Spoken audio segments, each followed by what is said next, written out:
नमस्कार, PCA news में आपका स्वागत है। जैसे कि आज हमारे साथ बात करने के लिए हैं doctor Tahir Chaudhary, spokesperson है बीजेपी के, और उदय जी है प्रेसिडेंट यूथ कांग्रेस।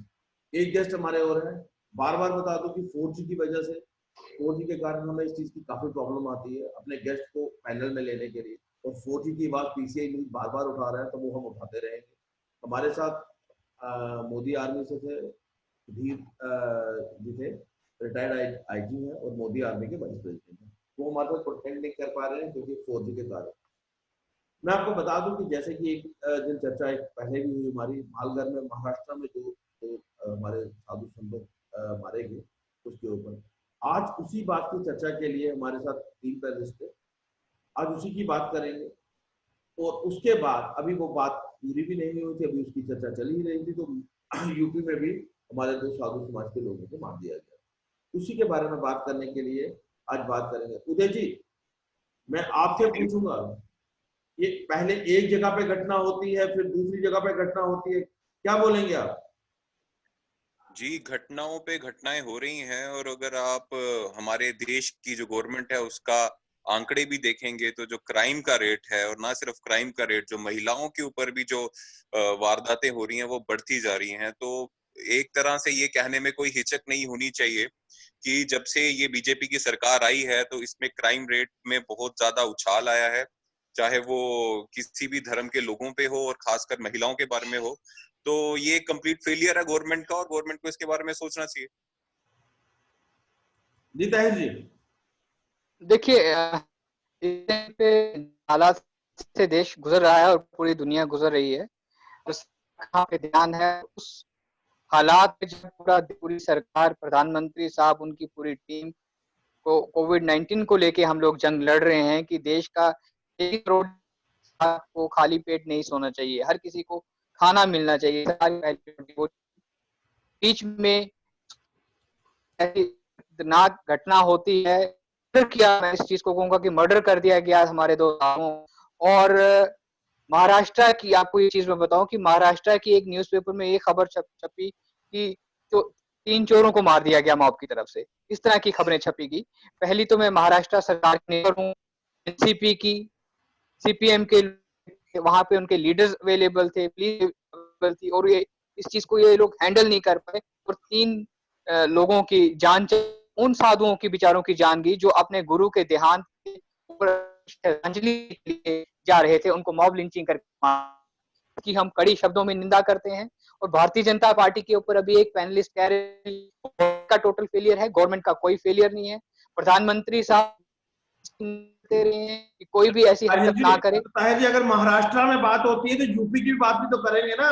पूरे देश की बात, देश के किसी की राज्य में भी ऐसी तो उसकी हम निंदा करेंगे, उसके लिए हम डिमांड करेंगे। इस चीज की सीबीआई इंक्वायरी होनी चाहिए और जितने भी कल्प्रिट्स हैं उन लोगों के ऊपर सख्त से सख्त, जो गवर्नमेंट ऑफ इंडिया का जो लॉ है उसके अकॉर्डिंग उनके ऊपर केस दर्ज होने चाहिए। और सीएम साहब की कुर्सी की लालच में आके, सत्ता के लालच में ऐसे लोगों के साथ हाथ मिला लिया। आज ठाकरे साहब से भी ऊपर से आसमान से वो भी रो रहे होंगे क्या कर रहा है, भगवाधारी लोगों के साथ क्या जुल्म हुआ है महाराष्ट्र में, ये सारी दुनिया ने देखा है।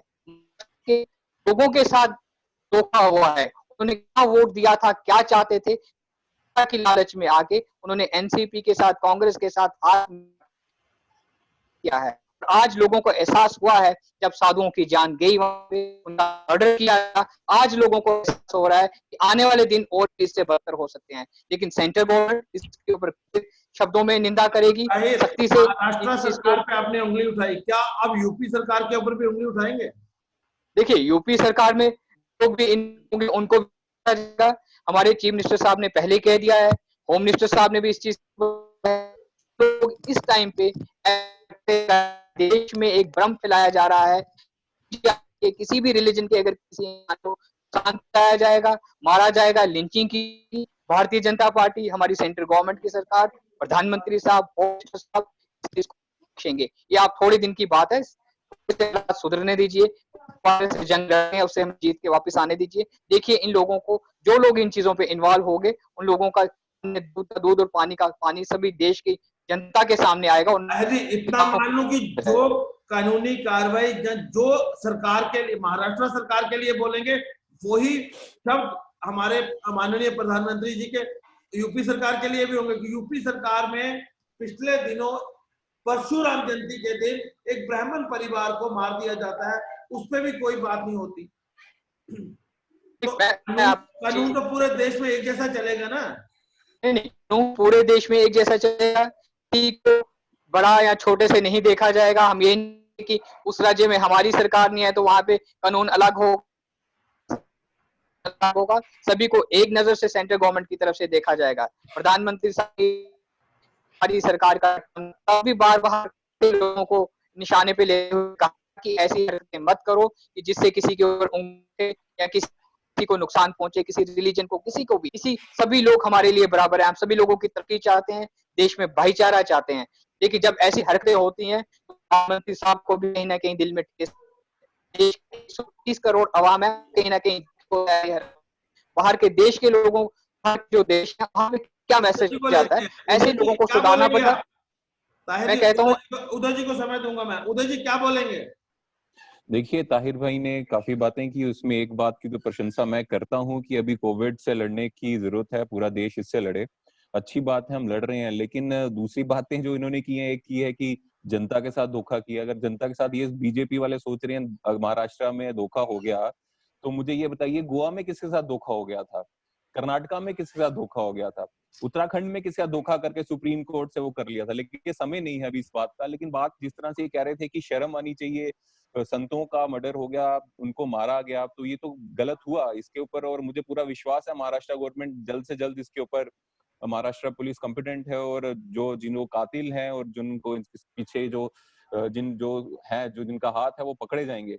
लेकिन साथ ही साथ आप ये बताइए, आप हिम्मत कैसे करते हैं दूसरी सरकारों के ऊपर उंगली उठाने की? वो अपना काम कर रहे हैं। देखिए हम हिम्मत आप नहीं कर रहे, हम सच्चाई की बात करते कर रहे हैं। आप हिंदू मुसलमान का इशू ला रहे हैं। आपका के ऊपर भाईजान आपका मैं नाम नहीं जानता, लेकिन मैं आपको इंटरप्ट नहीं कर रहा था। तो I expect the same thing from your side कि जब मैं बोल रहा हूँ तो आप मुझे टाइम दीजिए और मुझे बोलने दीजिए, उसके बाद मैं चुप रहूंगा। हाँ, उसके बाद आपका जो स्पॉन्सर टीवी चैनल है अर्नब गोस्वामी का, वो ये हिंदू मुसलमान का इशू लाता है। इस कोरोना के समय में यहाँ पे सब पूरा देश एक साथ जुट होकर कोरोना को हराने में लग रहा है। वो गलत किया आप लोगों ने। उसके बाद यूपी जैसा स्टेट, यहाँ पे अप्रैल 1 से लेके अप्रैल 15 तक 100 से ज्यादा मर्डर हो गए। फिर से रिपीट करूं, अप्रैल 1 से लेके अप्रैल 15 तक 100 से ज्यादा मर्डर हो गए। उसमें मैं किसी धर्म को नहीं लाऊंगा आपकी तरफ, लेकिन उसकी अकाउंटेबिलिटी कौन लेगा? सबसे पहले हमें, आपको मालूम है अगर महिलाओं के ऊपर केस होता है, सबसे पहला नंबर 1 जो स्टेट है पूरे इंडिया में, वो कौन आता है? यूपी आता है। क्राइम रेट सबसे बड़ा कौन आता है? यूपी आता है। प्रचंड बहुमत है आपके पास, तब भी आप क्राइम रेट को कंट्रोल नहीं कर पा रहे। कुछ समस्याएं होंगी, जो भी होंगी। अभी पॉलिटाइज इसको करने का मतलब ही नहीं था, आप हिंदू मुसलमान करने का मतलब ही नहीं था। इसमें अर्नब गोस्वामी और बीजेपी के तंत्र मंत्र आईटी सेल से इसको कम्युनलाइज करने की कोशिश की गई। लेकिन जो भी है, मुझे विश्वास है अपनी गवर्नमेंट पे, चाहे वो भारत की हो चाहे वो महाराष्ट्र की हो, कि वो इंसाफ दिलवाएंगे जो करेंगे। और यूपी से भी हम डिमांड करते हैं यूपी गवर्नमेंट से। जो प्रियंका गांधी जी हैं, आईसीसी जनरल सेक्रेटरी इंचार्ज हैं यूपी के, उन्होंने भी आज पूरे न्यूज़पेपर्स में, भारत भर के न्यूज़पेपर्स में भी आया है, डिमांड की है कि जल्द से जल्द पकड़ा जाए। और क्राइम रेट यूपी में इतना क्यों बढ़ रहा है, क्या कारण है, और यूपी का जो प्रशासन है फेल क्यों हो रहा है? 100 हत्याएं होना अप्रैल 15 तक एक बहुत बड़ा प्रश्न चिन्ह छोड़ देता है प्रशासन के ऊपर, जिसके ऊपर हमें सोचना चाहिए। और उसमें हर धर्म के लोग हैं। मैं इसको धर्म पे नहीं बांटूंगा जैसे बीजेपी बात कर रही है, लेकिन क्यों हो रहा है उस पे रोक लगाने की जरूरत है। हाँ, महाराष्ट्र में हुआ, वो गलत हुआ, और उसमें अपील, वहां अगर कांग्रेस की भी सरकार है तो हम ये दावा करते हैं कि जल्द से जल्द पकड़ के सलाखों के बीच में होंगे। लेकिन यूपी जैसी और बीजेपी की वो स्टेटें जो पिछले कितने सालों से नंबर 1 के आंकड़े में है क्राइम पे, अभी तक आप उसको कंट्रोल करने में नाकाम रहे हो। और आज अगर वहां दुर्भाग्यपूर्ण अगर महाराष्ट्र में कोई हत्या होती है तो आप उसकी राजनीति कर रहे हैं, बोल रहे हैं बाल ठाकरे जी की आत्मा दुखी होगी। ये कैसी राजनीति है, और वो भी इतने कठिन समय में आप इस राजनीति खेल रहे हैं। मुझे लगता है ये शोभा नहीं देता। ताहिर जी बोलिए। देखिए, मैं भाई साहब ने जो बातें कही, बहुत बातें करे, लेकिन इनकी बात, क्योंकि जो महाराष्ट्र सीसीटीवी फुटेज हमारे पास हैं, वहां पे एनसीपी के और सीपीएम के लीडर्स वहां के अवेलेबल थे। इनको उनके नाम भी नहीं मालूम होंगे, मैं इनको नाम बताता हूँ। विश्व पात्रा वहां पे अवेलेबल थे, हरवा बाबर अवेलेबल थे, सुभाष बावरे वहां का एमएलए वहां पे उस टाइम पे था, और पुलिस को की जा रही थी, पुलिस से बंदे को छीन के मर्डर कर, और ऐसी जो सीसीटीवी फुटेज आती है साथ, और उन लोगों को भी शील्ड किया जा रहा है। क्या बात करते हैं आप? जब ऐसी चीजें सामने, इंसान का खून खोलता है, और एक नहत्थे साधुओं को मार दिया गया, और हम पॉलिटिकलाइज, हम इसको, हम कोई सियासी रोड नहीं सेकना चाहते हैं। हम चाहते हैं ऊपर अत्याचार नहीं होना चाहिए। हम लोग आवाज नहीं उठाएंगे तो ये आवाज दब जाएगी, आवाज उठानी पड़ेगी। आप लोगों को भी साथ आवाज उठानी चाहिए, आप लोगों को भी साथ। साधु साधु लोग जो हैं, एक सभ्यता है, एक शान है, तो ये देश बचा हुआ है। इस देश की एक सभ्यता, लोगों की, इन भगवा कपड़े वाले लोगों की हमें कदर करनी चाहिए। और एक चीज और आपको मैं क्लियर कर दूं, जो कुछ भी यूपी में हो वहां पे भी लोगों को नहीं जाए। जैसा महाराष्ट्र के लिए हम डिमांड कर रहे हैं, वैसा ही उत्तर प्रदेश के लिए हमारे मुख्यमंत्री साहब ने ये चीज को, आपकी बात से सहमत हूं। जिस दिन पहले प्रोग्राम किया, मैंने उस दिन भी कहा कि ये जो शर्मनाक घटना हुई है, उससे लज्जा को भी लज्जा आती है, उससे शर्म को भी शर्मा जाए। जो लज्जा, इतनी बड़ी दर्दनाक घटना कि एक 70 साल के बुजुर्ग को, जो साधु समाज का आदमी था, उसको निर्मम हत्या कर दी गई पुलिस वालों के सामने। पुलिस उसको मूक दर्शन बन के देखती रही। पुलिस वहां पे अवेलेबल थी, पुलिस, मैं कहता हूँ पुलिस अपना वेपन यूज कर सकती थी, पुलिस ने वेपन्स के यूज नहीं किए। हमारे साथ हमारे सहयोगी सुधीर जी भी, मैंने म्यूट किया, उनकी आवाज नहीं आ रही है ना। सुधीर डोगरा जी जुड़ चुके हैं। सुधीर जी म्यूट को क्लिक करें, सुधीर जी मुझे सुन पा रहे हैं आप?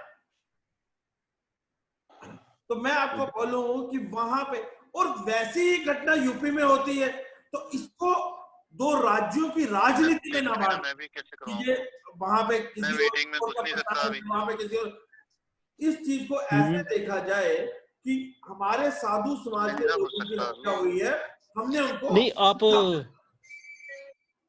चलो मैं फिर अगर हो पाता तो ठीक है, नहीं तो फिर मैं दोबारा से करवाता हूँ आपको। ठीक है, ठीक।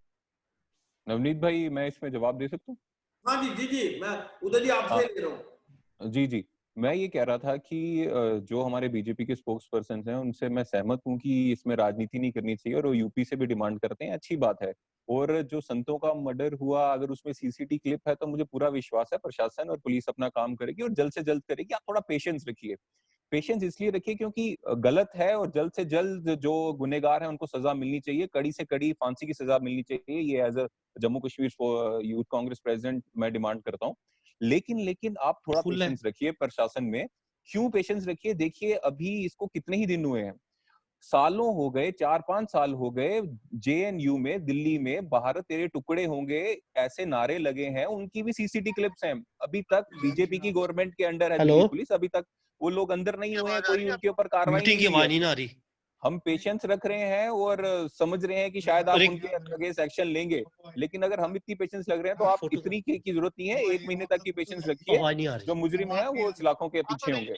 नवनीत जी, मेरी आवाज आ रही है क्या? बिल्कुल आ रही है, बिल्कुल आ रही है जी, ये मेरा सवाल था। दूसरे गेस्ट जो हैं वो आ रहे हैं, मैं 1 मिनट लूंगा आपका उदय जी।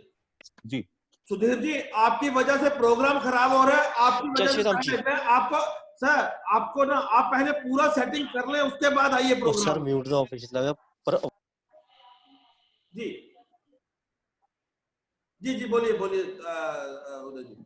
मेरा यही सवाल था कि जिस तरह से बोल रहे हैं हमारे बीजेपी के प्रवक्ता, वो मैं उसका समर्थन करता हूं कि यूपी में भी हम डिमांड करते हैं, पूरे देश में डिमांड करते हैं, कहीं भी हत्या नहीं होनी चाहिए। क्राइम के खिलाफ तो सब लोग हैं, और संतों के खिलाफ तो और ही बुरी बात है। मंदिरों में अगर उनका मर्डर हो रहा है, तो as a youth Congress state president हम डिमांड करते हैं कि जल्द से जल्द गुनहगारों को पकड़ा जाए और कड़ी से कड़ी सजा हो, फांसी की सजा हो।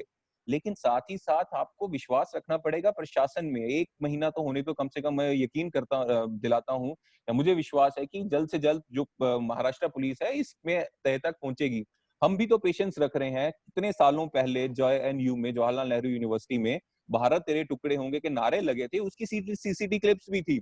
और दिल्ली सरकार दिल्ली पुलिस जो है वो सेंट्रल गवर्नमेंट के अंदर उसकी होती है, अमित शाह जी के अंडर है ये जो दिल्ली पुलिस है। अभी तक वो लोगों के ऊपर कोई कार्रवाई नहीं हुई है, लेकिन हम फिर भी अपेक्षा करते हैं कि बीजेपी जो है, जो भारत के खिलाफ नारे लगाती है, उसके खिलाफ कुछ कड़े कदम उठाए, वहां भी कार्रवाई करे। लेकिन हम अपेक्षा कर रहे हैं, तो हम पेशेंस रख रहे हैं। लेकिन आपके लिए एक अच्छी खबर ये है कि इतने पेशेंस रखने की जरूरत नहीं है।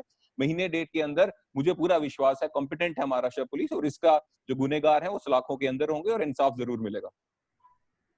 ताहिर जी, इस चीज के बारे में तो हमारी चर्चा हो गई, क्योंकि आप दोनों युवा नेता हैं और आपने बोला कि जो चीज यूपी में जैसा कानून व्यवस्था बनाई रहनी चाहिए वैसी वहां रहनी चाहिए। मैं भी इस चीज के पक्ष में हूँ कि कानूनी व्यवस्था पूरे भारत देश में एक जैसी रहनी चाहिए। अब हम थोड़ा सा इससे हटके बात करते हैं, हम बात करते हैं 4G की। क्या आप नहीं समझते कि 4G की कनेक्टिविटी अभी तक आ जानी चाहिए थी जम्मू कश्मीर में? देखिए 4G की एक्टिविटी को लेके मैं आपके चैनल के माध्यम से बताऊं आपको। मेरी आई थिंक कोई 7 डेज बैक एलजी साहब से बात हुई थी इसके को लेके, लेकिन जो सेंटर हमारा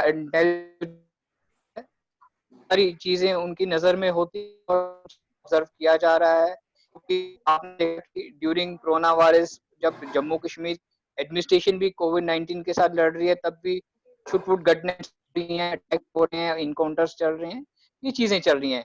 इन चीजों को देखते हुए, सिक्योरिटी मेजर देखते हुए 4G का डिले हो रहा है जम्मू कश्मीर में।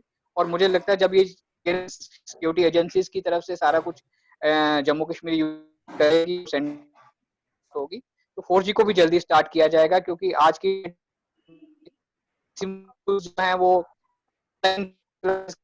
और बच्चों को काफी ज्यादा और कोशिश की जाएगी की तरफ से, और मुझे लगता है कि आने वाले दिनों में हो जाएगा। नहीं, अब तो नई तारीख भी मिल चुकी है, और यहाँ तो वो फिल्म मैंने जब एलजी साहब से बात की थी, उन्होंने कहा था तारीख पे तारीख। इस पे मैं भी कुछ कहना चाहूंगा। देखिए अमीन जी, बहुत सारी इश्यूज होते हैं जो हम लोग नहीं समझ पाते हैं, लेकिन होती है, उनकी मजबूरियां होती हैं, उनके हाथ बंधे होते हैं, उनको वहां से पूरी प्रॉपर क्लियरेंसेस वो चीजें अटकी रहती हैं। मैं कुछ कहना चाहूंगा। जी जी उदय जी। मैं कहना चाहता हूँ कि एक तरफ मतलब ये किस तरह की हिपोक्रेसी हो रही है, मैं समझ नहीं आ रहा। आज का न्यूज़पेपर पढ़ रहा था, तो जो एडवाइजर हैं लेफ्टिनेंट गवर्नर साहब के शर्मा जी, वो HRD मिनिस्टर जो भारत के हैं, उनके साथ बात कॉन्फ्रेंस कर रहे थे कि यहाँ पे ऑनलाइन पढ़ाई स्टूडेंट्स के लिए उसका एक्टिविटीज बढ़े, उसको हम प्रमोट करें। जब 4G नहीं है तो आप ऐसी ये दिखावे वाली बातें क्यों कर रहे हो? दूसरी चीज, आपके ही अभी लाइव एग्जांपल है, ये हम शो कर रहे थे, तो शो पिछला जो है रिकॉर्डिंग हमें बंद करनी पड़ी। क्यों करनी पड़ी? क्योंकि यहाँ पे 4G नहीं है। अब ये कह रहे हैं कि सिक्योरिटी रीजंस हैं। अब आप मुझे एक चीज बताइए, अगर हमारे जम्मू कश्मीर में सिक्योरिटी कोई थ्रेट होती तो सुप्रीम कोर्ट और ये जो जुडिशरी है, बात टोकूंगा सिर्फ कल 6:30 बजे वाला प्रोग्राम आप देख लें, कल शाम का 6:30 बजे का प्रोग्राम देख लें, जिसमें रिटायर्ड DIG इसरार खान जो नेशनल कॉन्फ्रेंस के ट्रेजरर हैं वो थे, आपकी पार्टी के विक्रम रंधावा जी थे एक्स MLC, और तरनजीत सिंह टोनी थे जो सीनियर लीडर हैं। इसरार खान जी ने इतनी डिटेल में जाके सिक्योरिटी सिनेरियो को प्रेजेंट किया था, ठीक है, तो लोगों ने बहुत सारा उन्होंने बताया कि कैसे सिक्योरिटी फोर्सेस को हमने मतलब आगे करके इसको टेररिज्म को स्नब किया था, ठीक है। उन्होंने बोला उस टाइम पे भी हम एक दिन के लिए नेट बंद करते थे, सिर्फ एक दिन के लिए इंटरनेट बंद करते थे, चला देते थे। इतना लंबा पीरियड कभी नहीं किया। नहीं, और उसमें एक और चीज जोड़ना चाहूंगा, अगर ऐसा चीज होता तो सुप्रीम कोर्ट ऑफ इंडिया को कोई मजाक नहीं समझ सकता। अगर निर्देश दे सकती है कि इंटरनेट सर्विसेज लागू की जाए, जब 2G भी लागू किया तो सुप्रीम कोर्ट ने 2G के लिए नहीं कहा था, इंटरनेट इनफैक्ट 4G के लिए कहा था। तो जब वहां सुप्रीम कोर्ट ऑफ इंडिया बोल रही है कि JNK में लागू किया जाए, तो इतना मतलब ही नहीं कि अगर थ्रेट हो और उसके बाद भी सुप्रीम कोर्ट बोले, इसका मतलब थ्रेट नहीं है तभी सुप्रीम कोर्ट ने प्रशासन को कहा है। तो ये तो एक फालतू की बात है कि मैं नहीं मानता कि सिक्योरिटी थ्रेट है इसलिए नहीं हो पा रहा है। अगर ये है भी तो फिर तो बीजेपी को बिल्कुल ही रिजाइन देना चाहिए कि बीजेपी के कारण बीजेपी कंट्रोल नहीं कर पा रही, और इंटरनेट को जो स्टूडेंट्स हैं और लोगों को, जम्मू कश्मीर के लोगों को प्रॉब्लम हो रही है और बीजेपी इसको संभाल नहीं पा रही है, तो बीजेपी को इस्तीफा दे देना चाहिए। सरकार चलाने के लायक नहीं है। कांग्रेस भी आ रही है, पीक मिलिटेंसी में कांग्रेस का प्रशासन रहा है, हमने मिलिटेंसी को कंट्रोल किया और कभी इंटरनेट सेवाएं बंद नहीं हुई थी। ये तो फिर बीजेपी का फेलियर है। अगर अभी भी ये बोल रहे हैं कि सिक्योरिटी नहीं है, सिक्योरिटी हम नहीं कंट्रोल कर पा रहे इसलिए कर रहे हैं, तो फिर आप कर क्या रहे हो? ठीक है जी ताहिर जी। जी जी, आप बीजेपी मुझे लगता है कि बीजेपी को अब कांग्रेस से पूछ के सिस्टम चलाने पड़ेंगे। इनको मैं बता दूं कि 70 ईयर्स में जो हिंदुस्तान का तबाही की गई है, कांग्रेस जो घोटाले किए हैं कांग्रेस ने, पहली बार देश की 130 करोड़ जनता अपने आप को महफूज समझ रही है और जम्मू कश्मीर का अवाम भी महसूस समझ रहा है। और जहां तक इंटरनेट और 4G की बात है, जब एजेंसीज को क्लियर होगा, सारी इंफॉर्मेशन होगी, सबसे पहले हमारी सिक्योरिटी है जम्मू कश्मीर का अवाम, के लोग, जम्मू कश्मीर की सिक्योरिटी फोर्सेस, और जो बार बार पाकिस्तान की तरफ से इंफॉर्मेशन, ये चीजें हमारे लिए मेन प्रायोरिटी पे है इस टाइम पे। देश के हालात चल रहे हैं उस चीज को, और कांग्रेस की जो हालात हैं ये की तरह, और हमसे सीखने की कुछ जरूरत नहीं है। अपनी पार्टी को देखे, पार्टी किस हाशिए पे चल रही है, इनकी तलवार की धार पे ये लोग चल रहे हैं। प्रेसिडेंट से पूछना चाहिए, अपने चेयरपर्सन से पूछना चाहिए, तब जाके बात करें। भारतीय जनता पार्टी को सिखाने की कोई जरूरत नहीं है। हमारी पार्टी कार्यकर्ता जमीन से ऊपर तक जो जुड़े हैं ग्राउंड पे, आज भी भारतीय जनता पार्टी काम कर रही है। ये भी कुछ चीज बता दो, देश पे अगर कोई पार्टी काम कर रही है, भारतीय जनता, मैं चीजें बताना नहीं चाहता था, लेकिन इन्होंने मुझे मजबूर कर दिया बोलने के लिए। जम्मू कश्मीर में भारतीय जनता पार्टी का नीचे से ऊपर तक काम करता है। कांग्रेस के लोग हैं, कहाँ एनसी के लोग हैं, कहाँ के लोग हैं, क्या बात करते हैं आप? मुश्किल की घड़ी है, आप लोग भी बाहर आइए। मुश्किल की घड़ी है तो फिर राजनीति नहीं खेलिए। और बात सुनिए भाईजान, अगर हिंदुस्तान को लूट लूट के खाया आप लोगों ने, और आज भी आप लोगों से चीजें बर्दाश्त नहीं होती। अगर कहीं पे छोटी सी को सियासी रंग देने की कोशिश करते हैं, थोड़ा सा थोड़ी शर्म कीजिए कि आज की डेट में हिंदुस्तान किस चीज के ऊपर जूझ रहा है। हम एक जंग लड़ रहे हैं, उस जिस जवाब देंगे। अब मैं ये कहना चाहता हूँ, मेरे भाई ने बड़े ही अच्छे तरीके से जो मुद्दे रखे हैं। सबसे पहला मुद्दा इन्होंने रखा कि करप्शन का। अगर करप्शन कांग्रेसियों ने की, अगर आप लोग रहे कांग्रेस के टाइम में करप्शन हुई, तो अभी तक आपने कार्रवाई क्यों नहीं की? या आपने उन कांग्रेसी लीडर जिन्होंने करप्शन की, जिनको आप कह रहे हैं आपने उनसे पैसे खा लिए हैं, क्यों नहीं वो जेल के अंदर हुए? अगर करप्शन की थी तो ये एक झूठा मगरमच्छ के आंसू बहाने की जरूरत नहीं है। अगर मैं बोलता हूँ ऐसे जिन लोगों ने जो किया उनके ऊपर केसेस चल रहे हैं, आपने जाके आपको पूरे इन्फॉर्मेशन ही नहीं है, पहले आप इन्फॉर्मेशन कलेक्ट कीजिए, नेक्स्ट डे मेरे साथ लाइव किसी चैनल पे आके आप बैठिए, बात कीजिए। मैं इन्फॉर्मेशन आपको मिस्टर बताता हूँ। अभी चिदम्बरम जी के खिलाफ आप चार्जशीट नहीं डाल सके हो। नहीं, अपनी मुझे बताइए, फिर आगे मेरे साथ अभी मेरे से बात करें आके। अभी क्यों कर रहे हैं कल का? अभी मेरे से सामना, ताहिर भाई अभी सामना कीजिए। पी चिदम्बरम के खिलाफ अभी तक चार्जशीट भी डाली, डीके शिव कुमार जी के खिलाफ अभी तक चार्जशीट भी डाली, सिर्फ हरास करना था और फिर छोड़ दिया। कहाँ गए केस? वो ये आंसूनी वाड्रा जी करते हुए अभी तक क्या किया? आपको एक भी एविडेंस नहीं मिला। सिर्फ जब इलेक्शन आती है तो उनको बुला लेते हो और बाद में बस ये एविडेंस की बात कर रहे हैं तो भी करो ना, ऑनलाइन बात करो। उदय जी एक बात बोलूंगा, लोगों ने आपको, आप मानते हो कि लोगों ने आपको नकार के बाहर तो किया? ये भी एक बड़ा, ये दूसरा इसका जवाब मैं देने ही वाला था। बड़ा घमंड कर रहे हैं बीजेपी वाले कि हमने ये किया, हम नीचे से ऊपर तक हमारा सिस्टम है। जरा 3 साल पहले भारत का नक्शा खोलिएगा और देखना बीजेपी कितनी स्टेट्स में थी और अभी खोलिएगा कितनी स्टेट्स में थी और कांग्रेस कितनों में से कितने में आई है, तो इनको जवाब मिल जाएगा कि कांग्रेस खत्म हो रही है कि बढ़ रही है, और बीजेपी कहां थी और कहां से स्टेटों में कम हो रही है वो भी पता चल जाएगा। जरा इसमें भी रोशनी डालिएगा। सिर्फ एक ही चीज आंखें बंद करके बोलना और दूसरों की बात नहीं सुनना और तथ्य नहीं पता होना, ये अलग बात है, ये अच्छा नहीं लगता। आप एक युवा नेता हैं, तथ्यों के साथ बात कीजिए। 2017 से 2020 तक अगर आप भारत का नक्शा देखेंगे तो कितनी स्टेटों में आपकी सरकार चली गई है आपको याद भी है? या मैं भी गिनाऊं? महाराष्ट्र, राजस्थान, छत्तीसगढ़, झारखंड, और कितनी स्टेटें गई हैं? जहां आपने बनाई वहां कौन सी बचा ली? मध्य प्रदेश में आपने बनाई वहां कौन सी बचा ली? वहां बिल्कुल सही नवनीत भाई, बिल्कुल सही। अरे मैंने आपने ले लिया, बहुत खुशी की। अब मुझे बताइए, ये जो इतने 13 15 एमएलए खरीदते हो, ये पैसा कहाँ से आता है? 50 करोड़ के खरीदते हो, ये आपका जीएसटी वाला मनी है, हवाला का मनी है या टैक्स पेड मनी है? ये कहाँ से ये पैसा आता है? सही बोला नवनीत जी आपने, ये जो वहां से कहां से बचाएंगे? कांग्रेसियों के पास तो है नहीं ब्लैक मनी। तो अब ये जो एमएलए को 100 करोड़ देते हैं, 400 करोड़ देते हैं, वो पैसा कहां से बीजेपी लाती है? बीजेपी के पास वो टैक्स पेड मनी का पैसा है, उसका टैक्स दिया हुआ है आपने? या वो सब आपको बोल रहा हूँ, आप भी बचा लेते ना।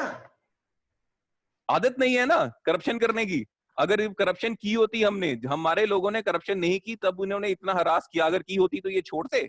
डॉक्टर ताहिर आप क्या जवाब देंगे इसका? नवीन जी, जवाब क्या देना है? इन लोगों की बहुत मजबूरी है, पार्टी टोटली खत्म हो चुकी है और आगे पीछे की बातें करके टाइम पास करो। और आने वाले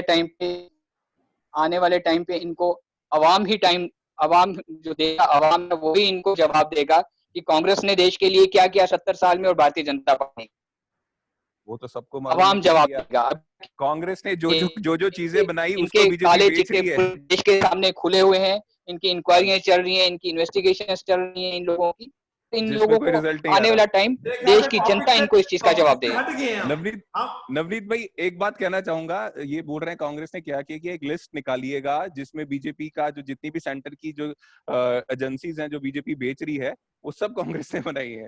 तो जो आप बेच रहे, कहते हैं ना पुरखों ने जो कमाया था तो वो एक नालायक बेटा निकला जिसने पुरखों की पूरी जायदाद बेच दी। तो इनको पता होना चाहिए कांग्रेस ने क्या किया और क्या कर दिया। और दूसरा ये कह रहे हैं कि कांग्रेस खत्म हो रही है। तो लास्ट ये असेंबली इलेक्शन नवनीत जी कब हुए थे? जब हरियाणा का रिजल्ट आया था, दिल्ली का आया था, झारखंड का आया था, तो वहां पे पता चल गया था कितनी सरकारों में कांग्रेस की गवर्नमेंट बनी थी और कितने की बीजेपी में बनी थी। वो देखते ही नहीं है शायद। लगता है ताहिर जी हम लोग टॉपिक से हट गए हैं। एक तो हमने मालगांव की बात कर, हम महाराष्ट्र और यूपी की बात कर रहे थे, जो हमारे साधु समाज के लोगों की हत्या हुई, मॉब लिंचिंग। हाँ, एक बात मैं जरूर बोलूंगा आपसे, उदय जी आपसे भी पूछूंगा, क्या ये नहीं लगता कि मॉब लिंचिंग पहले भी हुई? किसी एक विशेष धर्म को एक मॉब लिंचिंग के केस आए थे, ठीक है, अगर उस समय एक सख्त कानून बना दिया जाता तो आज ये घटना ना होती। नहीं, बिल्कुल ठीक कह रहे हैं आप, सही बात है, लेकिन कैसे बनाएंगे? जी ताहिर जी क्या बोलेंगे? कैसे बनाएंगे? इनके अपने वर्कर्स ये काम करते हैं तो कैसे बनाएंगे उनके खिलाफ? जी ताहिर जी क्या बोलेंगे आप इसके लिए? ताहिर जी मुझे सुन पा रहे हैं? ये सिर्फ और सिर्फ हमारे 4G नेटवर्क की प्रॉब्लम है, जो बार बार मैं बोलता रहता हूँ कि 4G के कारण हमें मीडिया को, बिजनेसमैन को और स्टूडेंट्स को और बहुत सारे समुदाय ऐसे हैं जिनको दिक्कत आ रही है। मेरे ख्याल से ताहिर जी के पास भी यही दिक्कत है, वो शायद मुझे सुन भी नहीं पा रहे हैं। ताहिर जी, तो ये दिक्कत आ रही है, तो हमने बात शुरू करनी थी जो हमारे साधु समाज को महाराष्ट्र में और यूपी में जिनकी हत्या हुई, वो एक बहुत निंदनीय घटना है और इस घटना का कोई भी पार्टी, कोई भी समुदाय समर्थन नहीं करता, चाहे वो कांग्रेस है, यूपी है, चाहे वो कोई भी पार्टी हो, किसी भी धर्म का हो, कोई भी उसका समर्थन नहीं करेगा, उसकी कड़ी निंदा करेंगे। जैसे ताहिर जी ने बोला कि उसकी अगर चाहे वो महाराष्ट्र हो चाहे यूपी हो, उसकी एक जांच होनी चाहिए और वही शब्द जो है वो उदय जी के रहे, उदय जी ने भी यही बोला। उसके बाद बात की गई 4G की, तो 4G के लिए ताहिर जी ने बोला कि नई तारीख मिल गई है और उसके लिए कह रहे थे मेरी बात हुई थी, कुछ सिक्योरिटी रीजंस का वो बता रहे हैं, पर सही बताऊं तो मैं उस चीज से सहमत नहीं हूँ अपने तौर पे। और उदय जी ने भी बोला कि उस चीज से वो भी कह रहे हैं सहमत नहीं हो। मुझे लगता है कि डॉक्टर ताहिर जी सहमत ना हो, पर एक पद पर बैठे हुए हैं, एक जगह ऐसी बैठे हुए हैं वो बीजेपी की, और इस सेंटर में सरकार उनकी है, तो कुछ चीजों का उनको ध्यान रखना पड़ेगा। तो मैं सीधा बता दूं कि 4G के लिए कोई इतनी वो नहीं है हमारे पास, वो किस रीजन से रोका गया है, सीधी बात है, या तो वो सिक्योरिटी फोर्सेज सेंट्रल गवर्नमेंट जानती है। अगली बात मुझे करनी थी SRO 24 की, पर हमारा कनेक्शन मेरे ख्याल से बार बार लूज हो रहा है, हम ताहिर जी को सुन ही नहीं पा रहे हैं। तो इसके लिए अगली डिस्कशन में हम लोग फिर ताहिर जी को लेंगे साथ में। उदय जी आपका बहुत बहुत धन्यवाद, आपने समय। धन्यवाद डॉक्टर ताहिर जी आपका भी बहुत बहुत धन्यवाद। डॉक्टर ताहिर जी शायद मुझे सुन नहीं पा रहे हैं।